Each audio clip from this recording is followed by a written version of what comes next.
till you die. Life is short, or some may say. What else is there but to rock it away? The lights of the hour are doing in the shower. Never a flop, there's no reason to stop. I got my own views on, I know the chords. I play my cigar, laying flat on the floor. The east and the west, their battles won't matter. Only the music can settle the score. Rock till you die. Rock till you die. You die all alone, then turning to bone. So rock till you die. Yeah, bones remembering my eyes, and when they eat my flesh. But I got the power to win all the hours to rock my life away. The sound of the crowd, the creak of the bones. I play it so loud with my mates or alone. It don't really matter if my world should shatter. I hold it together in order to stone.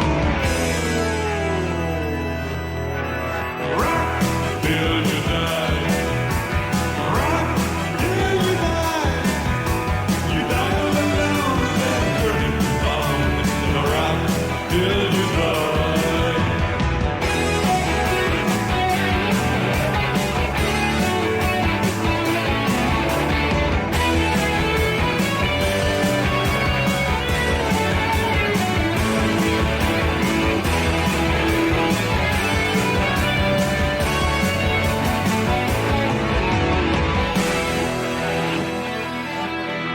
Rock till you die. Rock till you die. You die alone, then turning to bone. So rock till you die. Rock till you die. Rock till you die. You die alone, then turn back to bone. So rock till you die. Rock till you die. Rock till you die. You die alone, then turning to bone. So rock till you die. Rock till you die. Rock till you die.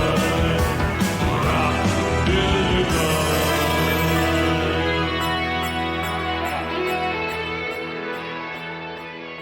Hey guys, welcome to the True Blue Riffcast with your hosts, Jeremy and Dave. My name is Christine DeBelle, but many of you know me as Susan from A Talking Cat.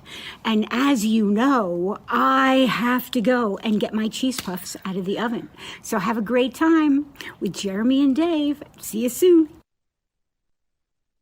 Thanks, Christine. This is the True Blue Riffcast, the number one RiffTrax podcast in the world. I am Jeremy, and I'm joined, as always, by... Hey everybody, it's me, Dave. Hey, Dave, how's it going? It's going okay. It's been a few minutes. Yeah, it's been a couple weeks. Things are getting busier due to the holiday season and all that fun stuff. We I had had Christmas COVID. It was or awesome. Thanksgiving. Yeah, you were kind of laid up for a little bit there. Yeah. I hear it even impacted your writing. Yeah, I dodged this thing for 3 years coming up on, and I was being like, oh man, it's never gonna get me. And then it got me. It's like I'm invincible. I didn't think like at first I thought it was like the flu. Yeah. But then I completely lost my sense of taste, and I'm like, this isn't good. Like I knew it was that. After that, I was just like, oh no, this is pretty bad. Yeah. But I'm better. It did the same now. to me when I had it. I had it last year at this point, and it did the same thing. I completely lost my sense of smell and taste. My sense of taste is still messed up. Like, some things just don't taste right to me anymore. Did it taste like Play-Doh? Yeah, a little bit. Like, maybe not like regular Play-Doh where it's like really salty, but like just it just doesn't taste right. You know, like barbecue sauce doesn't taste right to me anymore, which is awful because I love barbecue sauce. That's terrible. Yeah. But it just doesn't have that same taste anymore. I don't enjoy it as much as I used to. We should be able to sue people for that. That's a big deal. I want my barbecue sauce. This disease just come on, just completely jack one of our tastes, but one of our senses. That's a big deal. It is. It is. It's a pretty big deal indeed. But hopefully, eventually, it'll go back to normal. I don't think it will. I think I'm just kind of stuck like this for the rest of my life now, unfortunately. You're just screwed. You won't be able to taste barbecue sauce for the rest of your life. Nope. I mean, I can taste it. It just doesn't taste right. Like I don't know. It's weird. But other than Play-Doh to me. other than COVID finally catching up, anything else interesting going on? It's the holidays. It's time for All I Want for Christmas Is You that everyone hates for some reason. I don't understand the hatred for that song. I do, but my hatred stems from Working retail? No, my hatred stems from the Mariah Carey Christmas challenge a few years ago that I got included in with Peter from RiffTrax, where Wait, what? you had to listen to it every day, but every day, like December 1st, you had to listen to it one time in a row, and then twice in a row, 3 times in a row, like every day all the way through Christmas, where you had to listen to it 25 times in a row. So why? Just to do it, I guess. I don't know. I think it was just me and one other person that made it all the way through. Okay, you did that to yourself. Yeah, I did. I did. But that's and if the song comes on, I don't really bother to change it. But my wife hates it like completely. Anytime it just comes on the radio, she just switches to the other local station playing Christmas music because, of course, we have more than one in our little tiny town here. Yeah. Oh, my sister says she's moving to Michigan. She says she's moving to Detroit for some reason. And Okay. I'm like, why are you doing that? Detroit's kind of coming back. Last time I was there, it was a sty hole. Yeah, it's still not great, but 2009. That's a while ago. it is kind of starting to come back a little bit. Dave, hey, guess what? What? I have a message. I have a message from James Wen. Do you? It's not just for us, but it's for everybody here. I'm gonna play it real quick. It's just a little short thing. Here you go, everybody. Happy holidays. Can't hear it. Happy Birdemic. There you go. Happy holidays, happy Birdemic from James Wen, standing in front of his posters of Birdemic, shock and terror. Oh, is that from his Twitter feed? Yes. Oh, okay. Speaking of his Twitter feed, there's a song here, a dance version of the uplifting great song Smile that was used in Birdemic 3. I'm not going to play it like I did the other one. Here's his dumb painted poster of Birdemic 3 again for some thing that he was doing at the end of November. The Hollywood premiere, Birdemic 3 Santa Ana premiere. And then on the 27th, he posted Birdemic 3 or Batman. It's a hard choice. Batman? Batman, not a hard choice. And he was there at the Santa Ana premiere with Alan and old video game critic Chris Gore, which is a name I hadn't heard in a long time. Who is that? He used to be on G4, like, way back in the day. And then now he's hanging out with James Wen. Apparently. He reposted his film release schedule of Climate Fix, The Sea is Rising, and Birdemic 4, Garden of Eden, along with that weird painting where he looks like Bobby from King of the Hill. Yeah. That's my bird. I don't know you. And then just a couple other pictures of Birdemic crap. Nothing really interesting, unfortunately. Birdemic isn't interesting anymore.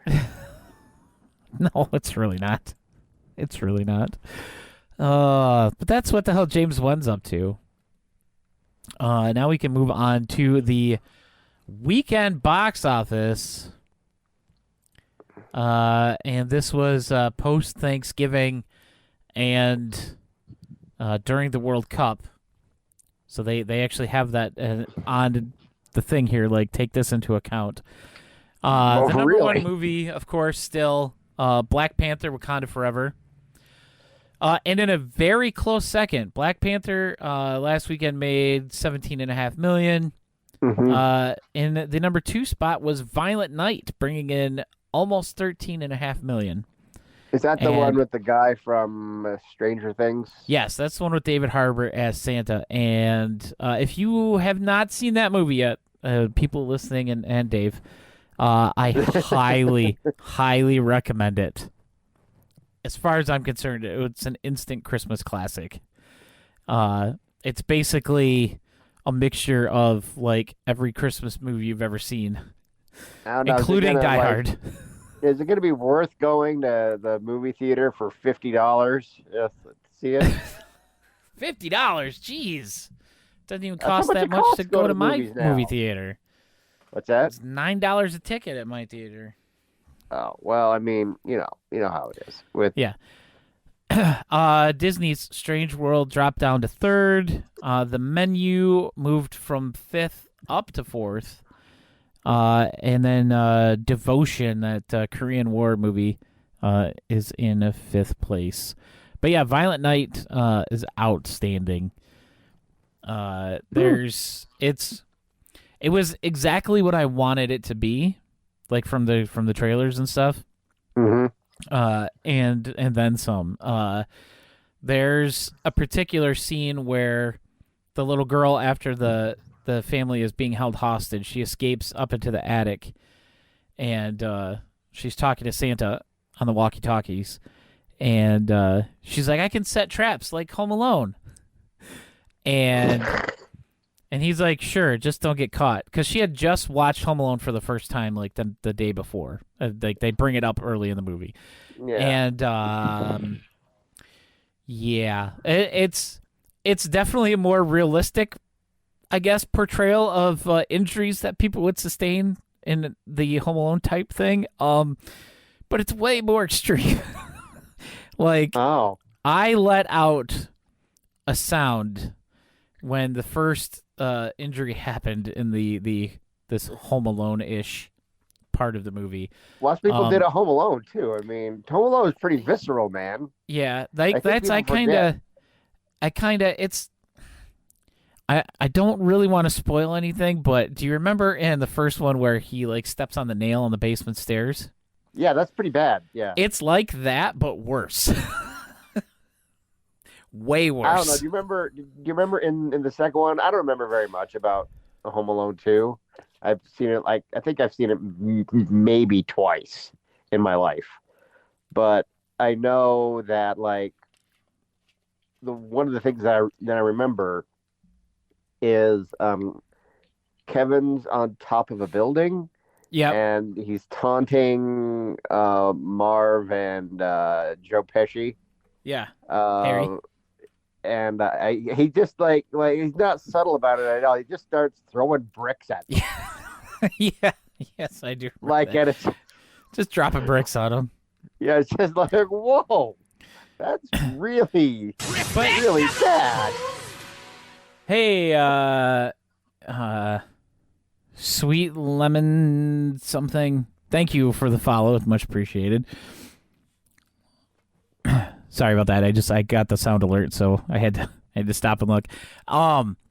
Yeah, in this in Home Alone they take their lumps and they just kind of bounce back and keep going. Yeah. Doesn't, especially when they get hit in the crotch with a paint can. Yeah. Yeah, that doesn't really happen in this one. If you've never seen somebody take a nail through their lower jaw, yeah, I kind of let out. I don't even know what the noise was that I made, but I could not have stopped that noise from coming out if I wanted to, because it was just so like unexpected, I guess.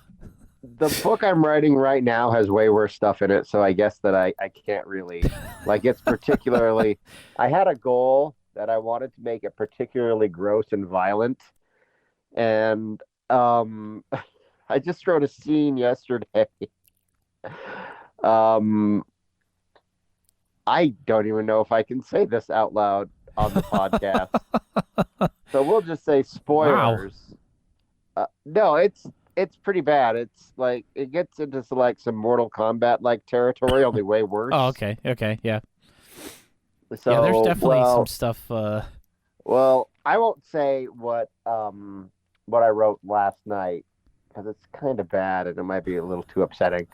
But in one case, a guy, I won't say how they got into this position, but like he has a sword and he stabs a guy. Sorry, Mom, it's on Twitch. He stabs a guy through the crotch and Ow. brings up the sword with all his might through like his like vertically through like from his crotch all the way up to the top of his skull, and then the guy just falls apart on the ground like half and half, like all Mortal Kombat style. Yeah, that's how I conclude one of the like that's one of the kills. That's one of the tamer kills Nice. in the book. That sounds fun. I'm actually excited for this. Like I like that a lot. Yeah, I really like that. Yeah. So anyway, enough of cleaving people in twain, starting from the vast deference. Let's go on to this main subject of today, the return of Swamp Thing. Yay, RiffTrax Live. This happened in August and we both just barely saw it. Well, because we didn't get it until they released it. Yeah. Like a month ago, month and a half, somewhere around there. And I know we meant to talk about this before, and it got pushed back, and but now we are here, finally ready to talk about it. This movie is the, of course, sequel to the 1982 Swamp Thing, which was written as a superhero horror film and directed as well by the one and only Wes Craven. He's dead now. Yes. It's the story of the scientist Alec, who is transformed into the plant monster known as the Swamp Thing. All thanks to Anton Arcane, who is also the bad guy in this movie. Both main characters reprised their roles. It was the same actors, Dick Durock and Louis Jourdan, as Anton Arcane. I don't know if that's actually how to say it, but I'm gonna say it like that because it's more fun. Mm-hmm. It could just be Louis Jordan, but I think he's British. Louis Jourdan. Louis Jourdan. He was also in Octopussy. He was? Yes, which is why they make the joke about how he's gonna go talk to Octopussy in the riff of Return of Swamp Thing. Yeah, I just saw that. I'm like, oh hey, well I guess that makes sense then. But he was also in the BBC version of Bram Stoker's Dracula from 1977. He was in Columbo. This guy's been in a ton of stuff. But you know, just one more James Bond movie. Yeah, one more thing. Could you turn a man into a plant? Like, I don't know. The thing about Columbo is that he always knows, like we know it's very reverse mystery. Columbo is. It's just like, how is this doddering old fool gonna figure out what we already know? Yeah, what we've seen take place on the screen.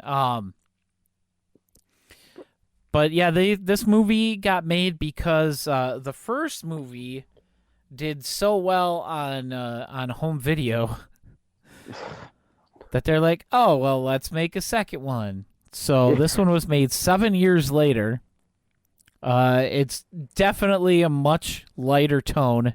It's way more, I don't know, cheesy, corny. Yeah, well, it has Batman, Monique Batman-y. Gabrielle in it, for God's sake. They trotted her out. I'm amazed she kept her shirt on.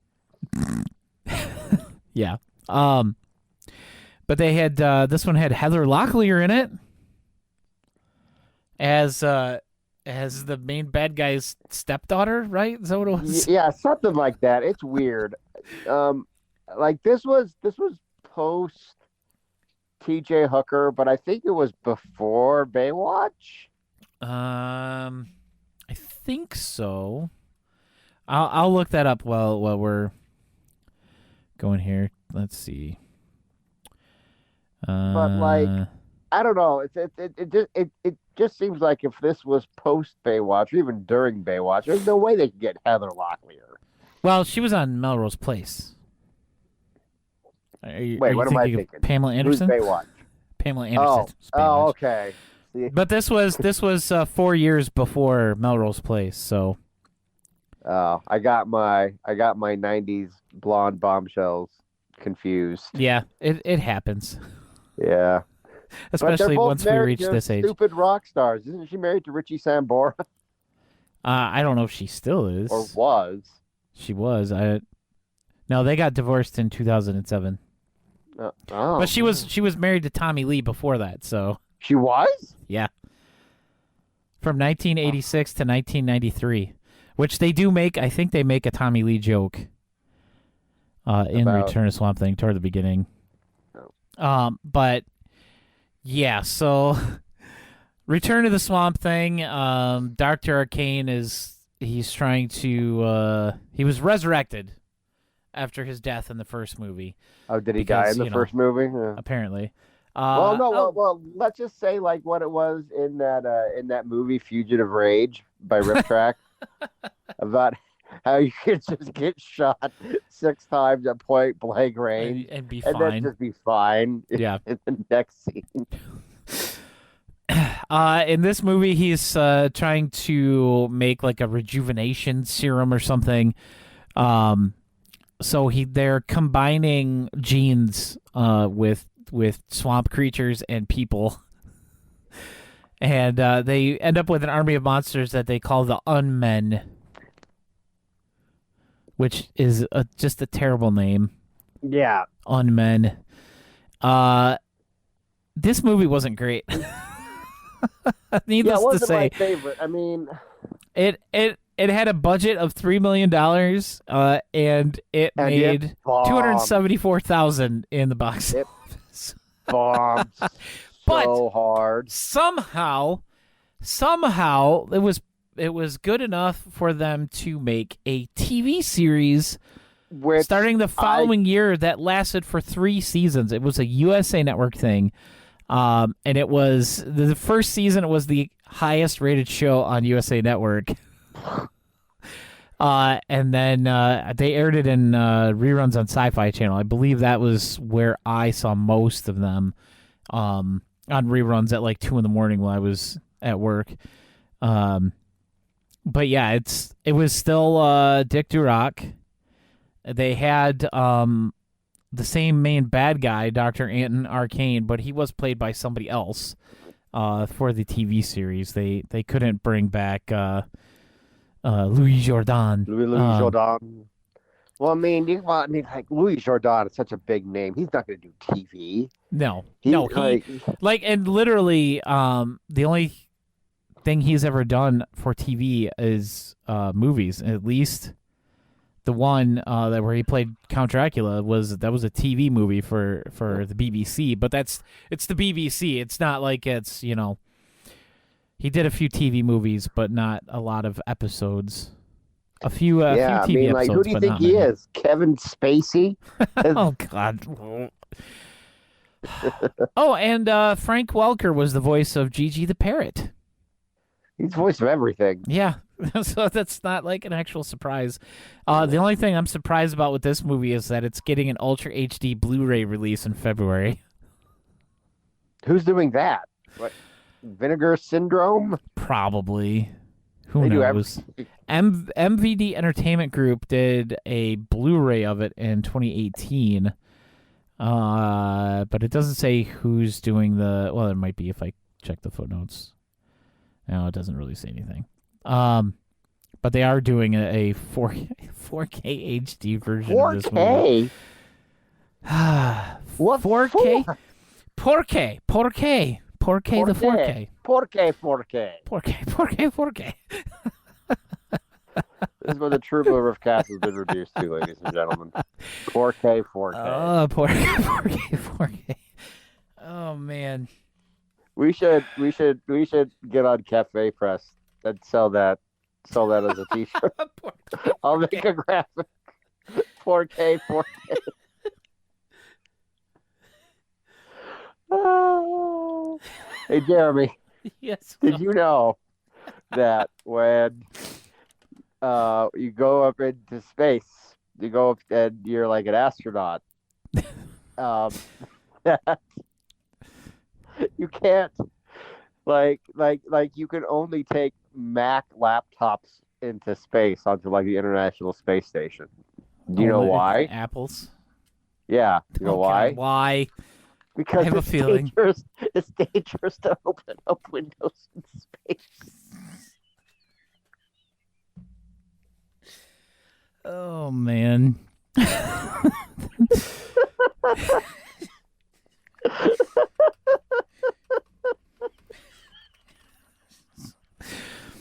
Okay, all right. Swamp Thing.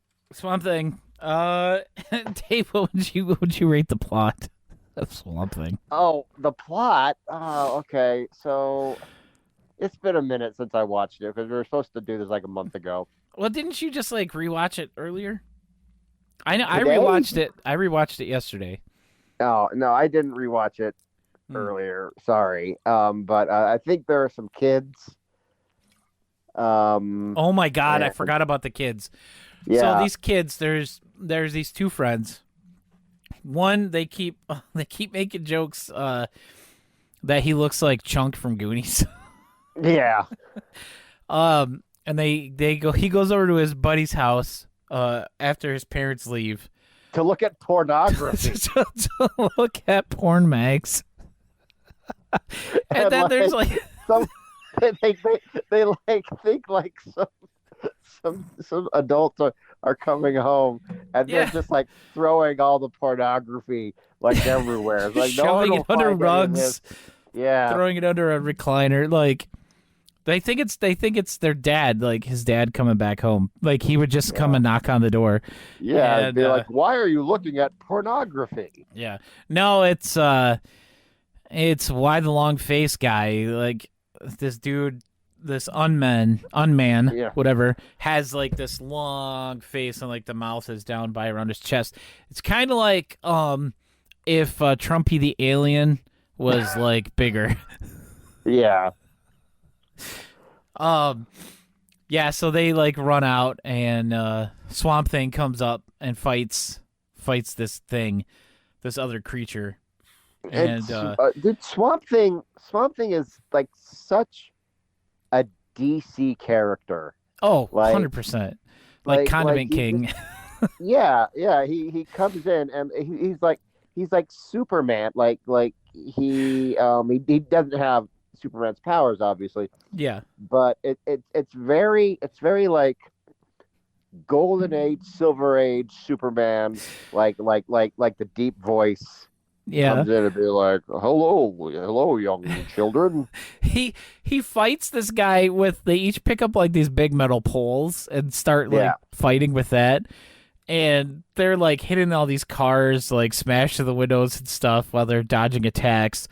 And he finally beats the guy. And then one of the cars explodes. And then all of a sudden the other cars that are not even super close, they're at least a couple car lengths away from each other. They all just start exploding, and Kevin was just like, "Oh, all these cars are just exploding because they saw the first car explode," and that's pretty great. And the kids are like, "I think the green one's a good guy," and he goes to leave, and the kids are giving him thumbs up, And he Yeah. like stops and he like turns to leave, and then he turns back around and does like the dorkiest thumb up like ever Mm-hmm. from any like good guy in a movie. It was really. Then the kids are trying to find him so they can get a picture of him to Yeah, sell it's to like the Bigfoot. newspapers. Yeah. And they find him, and they get all like, lined up next to him to take a picture, and then Heather Locklear starts screaming, and so he just like walks off, and they're like, "Hey, come back!" It's the kids are pretty awful. Those kids are This- pros, though. Like the actors. I looked up both of them, and they both like had careers. Really? Like, yeah. I couldn't tell you what they were in, but I think especially, pardon me, Twitch, like the fat one, got like a lot of like comedic roles. Was that Daryl? Was that the fat one? Yeah, I think it was. I think that was the fat one because this guy is he's a little rotund. Yeah. Well, I mean, like, he's like, yeah, he's rotund, but not like like the quote unquote fat kid in Ice Cream Man. Oh He, God, you remember pillow that? stuffed down his shirt. Yeah. Yeah, this It's guy's like been in a bunch of stuff. Nothing I've ever seen or really heard of, but Yeah, but I mean, a Road still, Trip. He's got a little bit part in Road Trip. I kind of remember that movie being a thing. Man. What I remember about Road Trip is that like they made a joke about like some woman's gigantic underwear. That's like the one. That's like the one thing I remember about that. Like, what'd you do? Did you kill a leopard? Remember that? Oh, Yeah. yes. 2000s were awful, ladies and gentlemen. Yes, they were. Don't watch stuff from the early 2000s. Like if you like the Yeah, movie from then. you'll be embarrassed for your generation. Like I watched the Woodstock '99 documentary Oh God. on Netflix, and I was so embarrassed for my generation. It's like worse than watching The Matrix. It's like, oh my gosh, we are so stupid. Yes. Yes, we are. Like we were awful. So plot, Dave. The plot of like, well, what do you want me to say about the plot I don't know, of what do you Return rate it? Swamp Thing? Okay, I mean, so we Heather already went over what Locklear it was shows about, up, but and she owns like a flower shop, and she is walking around talking about her problems to like her cashier, her receptionist, or whoever, and this receptionist could not care less. no, she doesn't care at all. Like, yeah, and she's just like, well, like, I mean, that's not how she sounds, but she just like goes off on just like a long string of like just craziness, and it's just like, lady, who are you talking to? Like, do you breathe? So, and then she goes, I guess she was talking about like her stepdad. Her stepdad is Dr. Arcane. Yeah, the main baddie. And she goes, like, she shows up like at his house. Yeah, And she goes to be see like, him. Hi, I'm here so we can like work out our problems. And the dad is like, oh, if she shares the same blood as her mother, then we can use that for our rejuvenation serum. Yeah. It's the whole thing's just a mess. Yeah. It's just a straight up mess. And then they have like these weird, like the whole movie is just a nightmare. And then they have, I can't even remember like what their function was, but they have like these two stock characters. One's a dude, one's a chick, and the chick is played by Monique Gabrielle. Yeah, those are the security. Yeah. And they're like comparing like their scars. And they're just be like, well, I got this scar when I got bit by a bear on some kind of dangerous mission. Is be like, I should be losing an eye. And they're just like, just going, like trying to like one up each other. Yeah. And it's just like, what does this have to do with anything? Nothing. And I don't know, man. This is like the worst discussion of Return of Swamp Thing. But there's not really much to talk about because the movie's just so awful. And I discovered something Uh-oh. about this movie. And I would just be like, I looked at in fact, I'm gonna pull the name up right now. Hang on. Where is it? Okay, I see why you said that about Monique. I couldn't remember exactly what she was in. I'm looking at her IMDb. Yeah. Yeah. Monique Gabrielle. Yeah. Yeah. Yep. Yeah. Yep. Everybody look at her filmography. You'll get a chuckle. I mean, she was in an Emmanuel movie. If nothing else, that's all that should need to be said.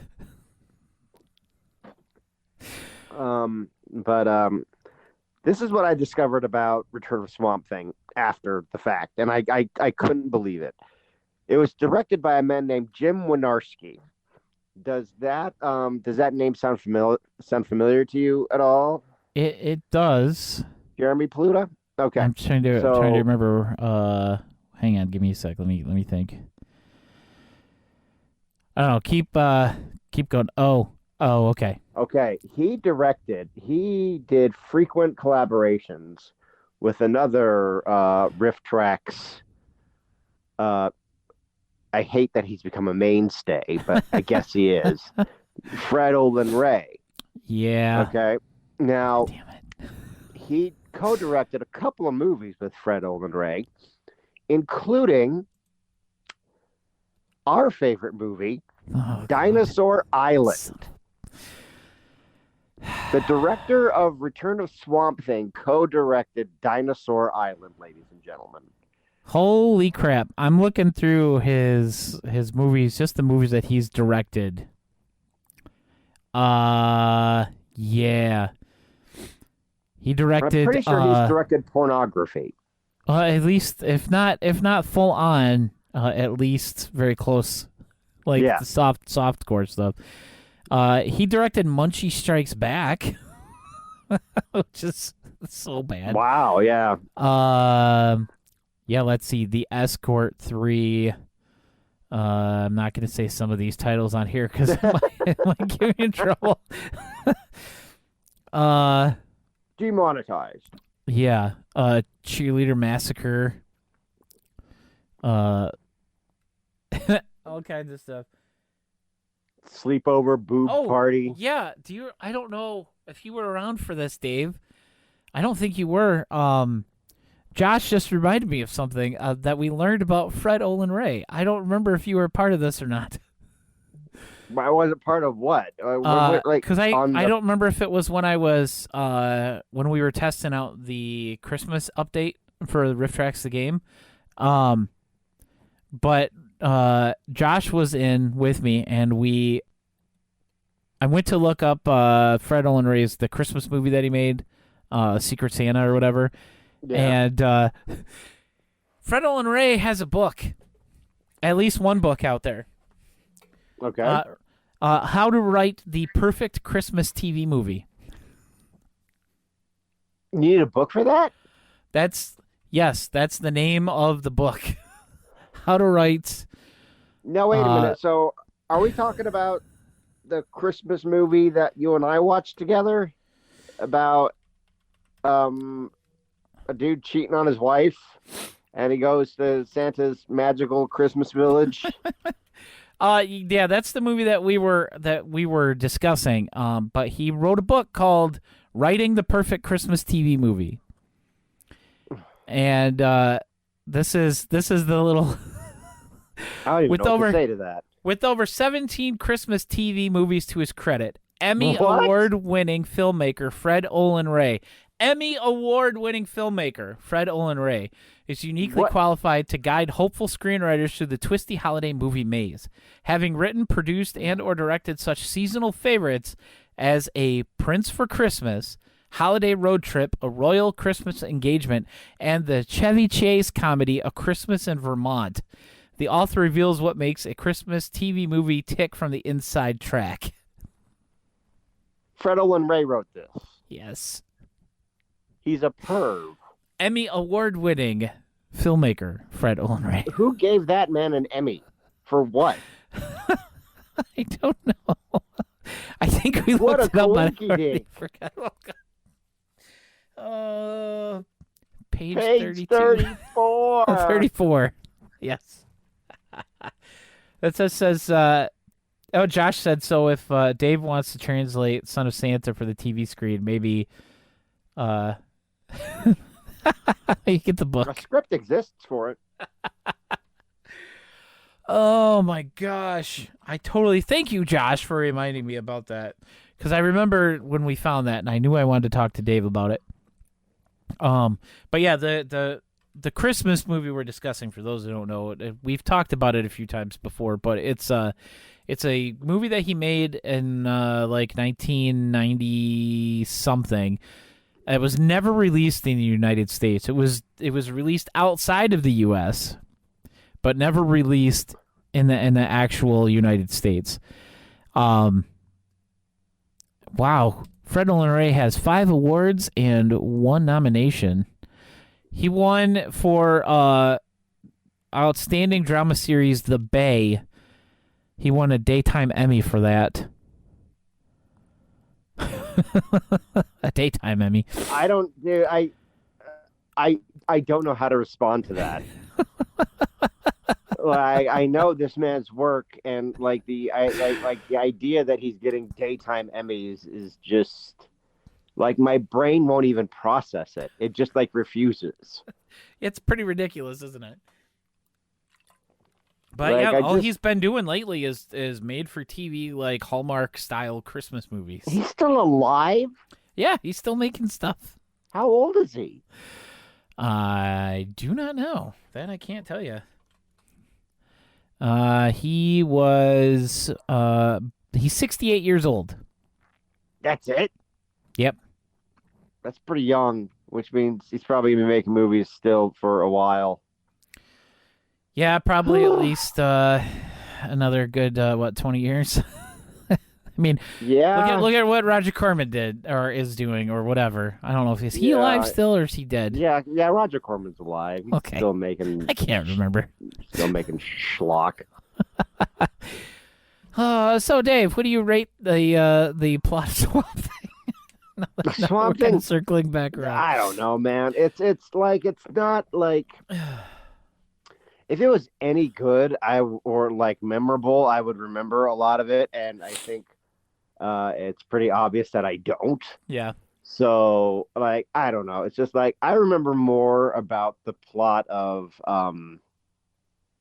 what was that one? The lamp one, the evil lamp Amityville 4. live show. Yeah, I remember Yeah. more about that than I do about Return of Swamp Thing, which was an actual like real movie Yeah. in the year 1989 from like the year I remember going to the movies. So I don't know, man. It's like I think the plot 3, I guess, whatever. The acting. The acting, The in acting this is like 1. yeah. It's like yeah. And then of course go hand in hand with the acting, the dialogue, which is also terrible. My favorite line from this whole movie, and I sent this to Dave the other night when I was rewatching this again. I think it was Tuesday night, and there's a scene where there's these 2 swamp guys, and they're talking about maybe going and into town and picking up a woman. And the guy's like, it's been so long since I seen one of them that I don't even remember what they look like. And it's pretty much what the guy sounded like. And there then are Heather boobs and Locklear just kind hair. of stumbles into Yeah. to their camp, and they decide that they're gonna, have her. Oh, and no. and the one guy, he's like, "Are you ready?" Cletus or whatever the hell his name was. And he's like, I'm just like lunch meat. I'm always ready. What does that even mean? That's the most memorable line of dialogue for me from this movie. That and when the kids are freaking out about dad coming home and finding them Yeah, looking at their porn stash. the pornography. Which is still, God. Yeah. I'm Got this giving the from the dialogue. dumpster. I'm giving Like the that was back dialogue in a the day, 1 on like this when one. you wanted pornography, you had to get used pornography from a dumpster. Or you find it in the woods. That was a real thing. Like, and people talk about that, and people have heard about it. They used to be a thing. Like, people would leave, There's like boxes stashes and of boxes of used mags pornography in the woods. Yep. I found some once. That's the only reason I know it's real. I know this is just, anecdotal, but still, it's... Yeah, so I want to see the scientific research. It's got to be documented. Yeah, I'm giving dialogue a 1. It's not... That's not This great. whole thing is very cheesy. Cinematography. That's not getting a high score. No. Unless you like looking at dark swamp water for 90% of the movie. It's like it's just like it's worse than like a canon movie. Ooh. No, Ooh, that's bad. That's really Yeah. bad. Oh, I'm. You know what? I gotta give it. I think I'm gonna give it a 2, just because we normally do these things comparatively, like within the RiffTrax realm, the RiffTrax like of movies that they've done, and obviously it's not as bad as like Things or Baby Ghost Copper or Mountain. Copper. At least Copper Mountain had like mountains that they showed. Snowy mountains at least looked kind of nice. It's been a year and I'm still not over Copper Mountain. It's just like Oh man. Editing has to go pretty low too, I think. yeah, let's give it a 2. 2. Okay, now this next one might be a little higher. And then this is the effects. And I'm only saying that because some of the like They had a pretty creatures fun that they were science making lab. in the lab, like some of them looked like they were pretty good. Like especially the cockroach guy that was like laying on the table with like the extra like little eggs and stuff. It was pretty decent for special effects. And then there was the whatever the hell that guy, the leech guy or whatever he was supposed to be, that went after the kids. I think these were like, because like we're both comic book guys, and I don't know a lot about Swamp Thing. I really don't. Like I know Either. Alan Moore did it for a while, but it's like I think they might have been going through like the Swamp Thing Rogues Gallery, but it's just like they're not recognizable. Yeah, it could be, but they overall they didn't look too bad. Like for a movie like this, you don't expect. I mean, even Swamp Thing himself looked pretty decent in this big rubber suit that he was wearing. Oh yeah, I got no complaints. It wasn't like Creature from the Haunted Sea level or God that is Monster. just bad. I think that's probably the worst creature in all of RiffTrax. Yes. I can't think of a worse creature than that. Yeah, I think if we're going by RiffTrax standards, I think this has to be a 4 for the effects, honestly. Yeah, I'll go with that. Sound and music. They opened up with a CCR song. That's all I remember. That there was a CCR song in it. Was there a CCR song in Forrest Gump? Yes, I'm pretty sure. I mean, there had to have been. Yes. Right? I don't know. Yeah. I can't. It's been years since I've watched that movie. Years. I watched it. I watched it for the first time in like decades, like this year, I think. Yeah. And boy, oh boy, it does not hold up. like there are movies that are just like that just don't hold up, and I'm going to say another one that doesn't hold up, and it's by the same director, and it's Who Framed Roger Rabbit. And I'm just like, Oh my gosh! Like I watched both those movies again recently, and it's just like Robert Zemeckis. Thank God you still got Back to the Future, because I don't know. I don't know about this. I don't know about this anymore. Yeah, I haven't watched that one in a while either. Who Framed Roger Rabbit? I think for Sound of Music, not Sound of Music, Sound and Music, I can talk today. I don't know. What do you think? 3. 3? Just because it's like, it is what it is. It wasn't anything painful. Yeah, like Sometimes it's downright just painful. And I know a lot of people are going to be like, "Yep, roller gator." Rollergator. But you know what? That 5. doesn't bother me in roller gator anymore. Like It never did. Like it's just a part of what it is. It's yeah. part of its charm, I guess, if you want to use that word. Directing. 0.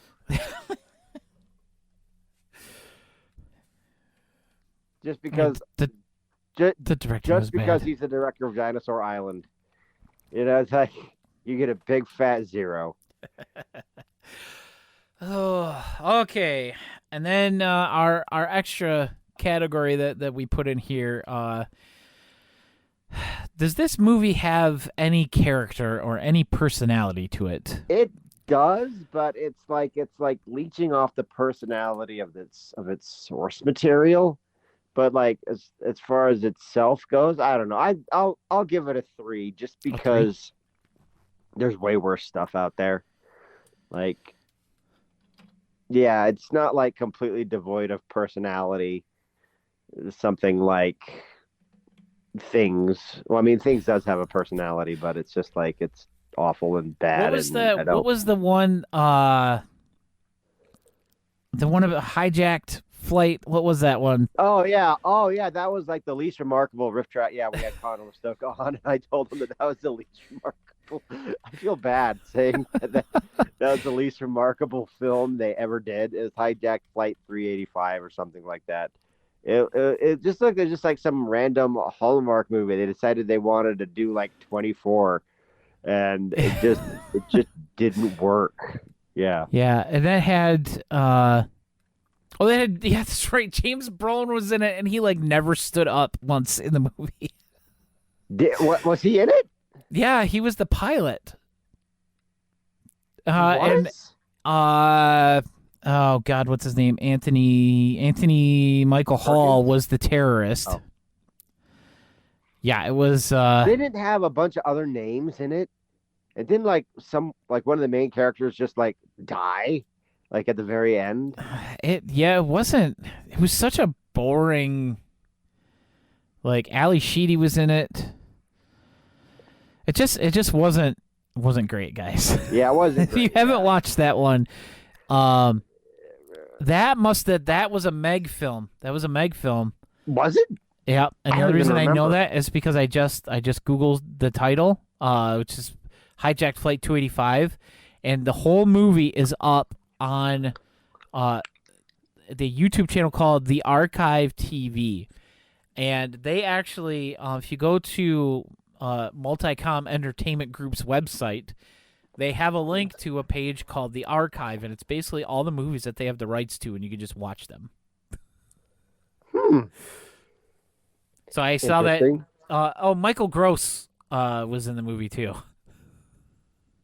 The Bert from the Tremors movies, I've never seen a aka Tremors what the movie. dad from Family Ties. You've never seen any of the Tremors movies? I haven't. No. I guess I'm not too surprised by that because I know there's a lot of There's movies a that lot of stuff I haven't seen. that you talked about that. The other thing I wanted to touch on, since we're talking about the live show, is the horrific short that they have in front of this. What was it? With the puppets. They were like marionettes. Some of them were marionette type puppets, and some of them were not. And it was about the boy having to go to the dentist, and so his dog was taking him to see all these different types of animals, so they could show off the different types of teeth that the animals have, and where the the counterpart to those are in our human mouths. And then the kid goes to the dentist, and afterward it's just a human again. And they like cut it off. It ends like right in the middle of a like, don't forget to, and then it stops. And they're just like, don't forget to what? But it was horrifying. It's not as bad as the telephone one.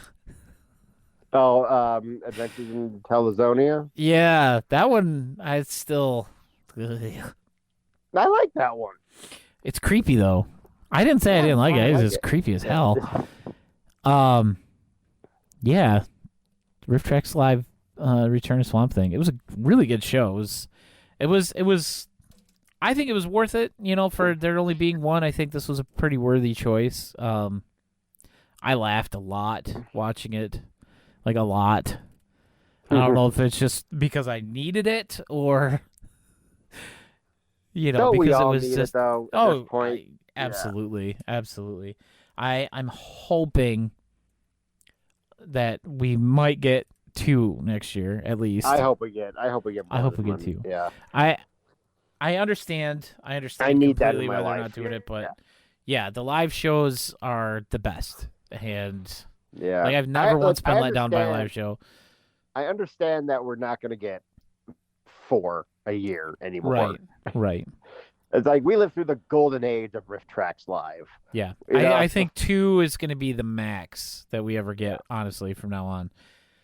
I did see somebody else asking in the official RiffTrax fan group on Facebook,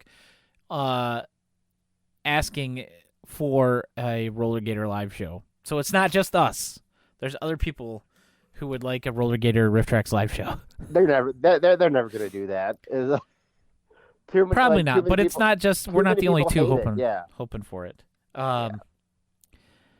Yeah. But yeah, that's the Return to Swamp Thing. Good live show. If you haven't seen it yet, do pick it up. I did the Black Friday thing. I don't remember how much if you spent X amount of dollars after the discounts, then you got like these 2 shorts for free, and I can't wait till they release them for everybody who missed out on it. Because one of them, it's another dental thing, and this one's about a clown going to the dentist. And if you thought the one for Return to Swamp Thing was bad, like horrifying, the clown one is even worse. It's way worse. Well, I mean, whenever RiffTrax does clowns, it's gonna get pretty bad. Yeah. Like the storytelling, can you put it in order or whatever? That was a horrifying clown, and of course, Wizzo, and the Happy most from horrifying Stargate. clown. Yeah, the clown computer. Floating head, the floating head that runs the spaceship. Yeah, aka the MC of Club Scum. That blows my mind. And one of the Very Odd Parents from that cartoon. Was he? He was Cosmo, Oh. which is even weirder. But yeah, check it out if you haven't seen it yet. Definitely check it out. 100% must watch. I think you will enjoy it if you have not seen it yet. And of course, anytime it's a live show, you get that energy with the audience there reacting along with you. And it looks like I lost Dave. Let's see if I can get it back. Let's see if I pick it up on my phone. It's not going to work. So here you go. You can listen to me calling him back live on the podcast. That was Hello, my Dave. bad. Sorry. Well, when you were calling back, it was trying to come through on my phone, which Oh. wouldn't have worked. So that was why I had to call you back on here. But I didn't even realize you were gone for a second until it started buzzing on my phone. Okay, now the most important question, Dave. Would you watch this movie unriffed? No, I don't think so. I mean, it's just, it's really icky. I don't like it. It doesn't make me feel good. Yeah, no, I don't think I would either. I guess I might have back, in '89. I'm sure No, it yeah, was when on we were TV. dumb kids, Like, yeah, yeah. but it's like, I mean, I don't remember much about it, but I do remember watching the Swamp Thing show. So, like, if they put this movie on, like, in its time slot, I probably would have just watched it. But, yeah, now as an adult, if I hadn't seen it before, no, I wouldn't watch it. Mostly because I just don't really care about Swamp Thing. I don't think anybody really cares about Swamp Thing. USA. It's like a lot of things from the USA Network that I liked as a kid that I wouldn't watch now. Like Wings, I wouldn't watch Wings now.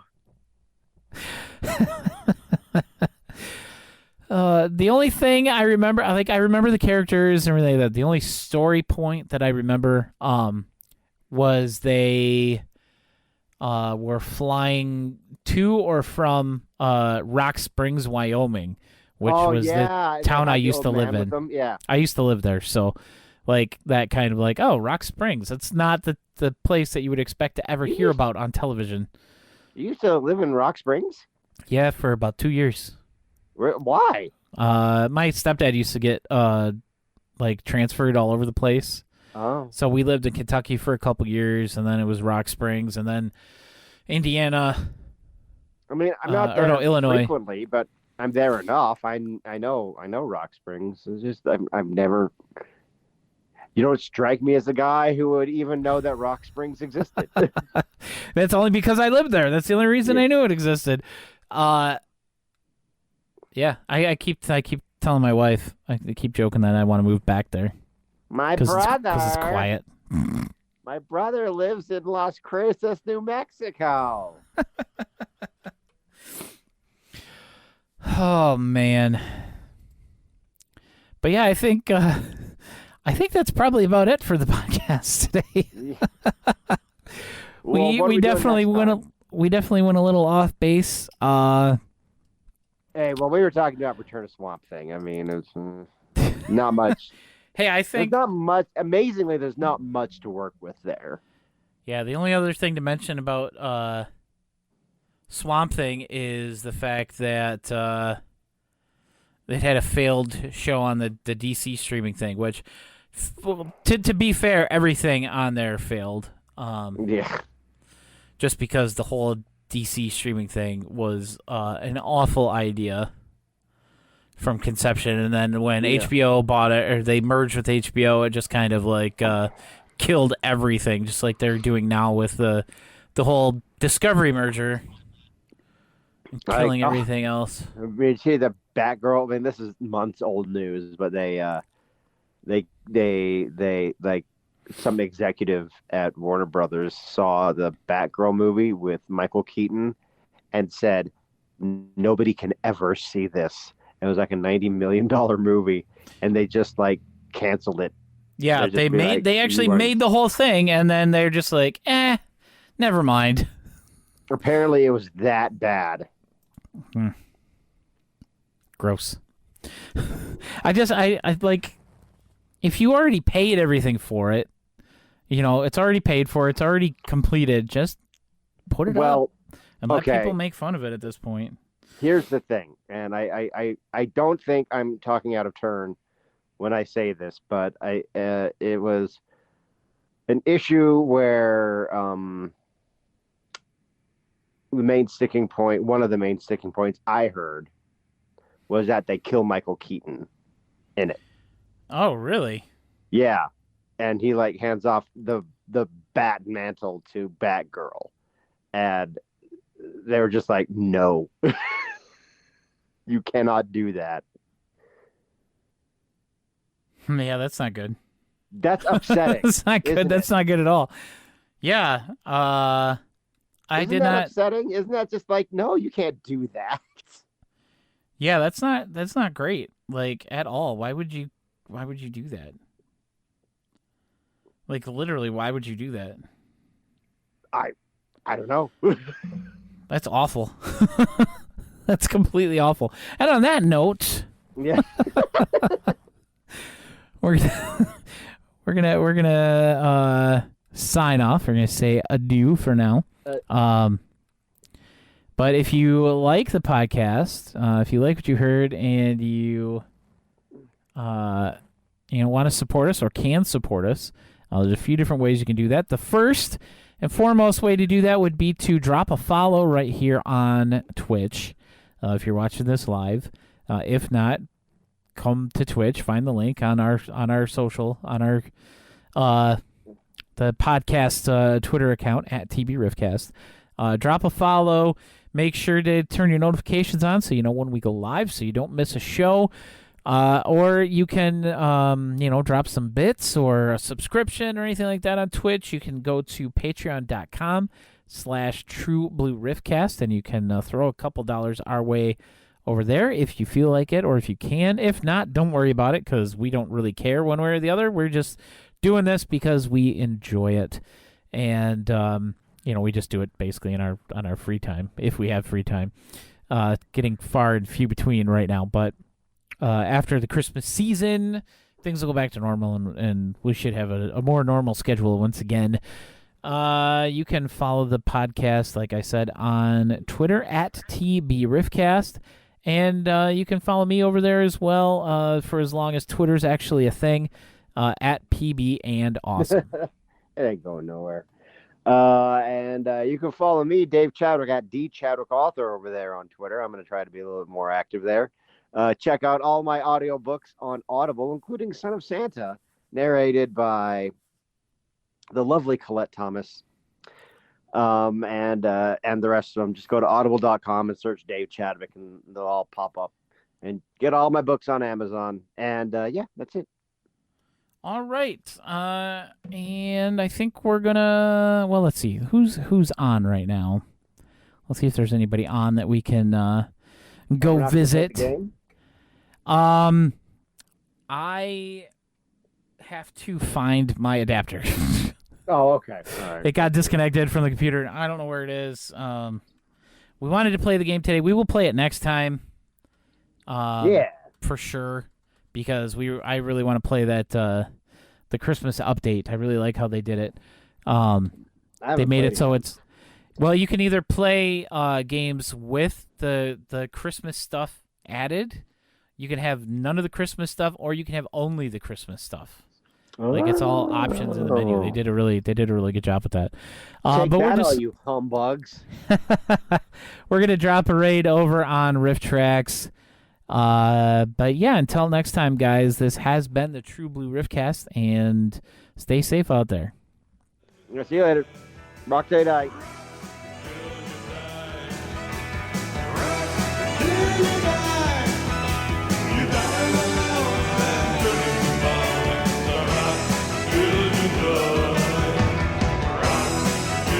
Rock,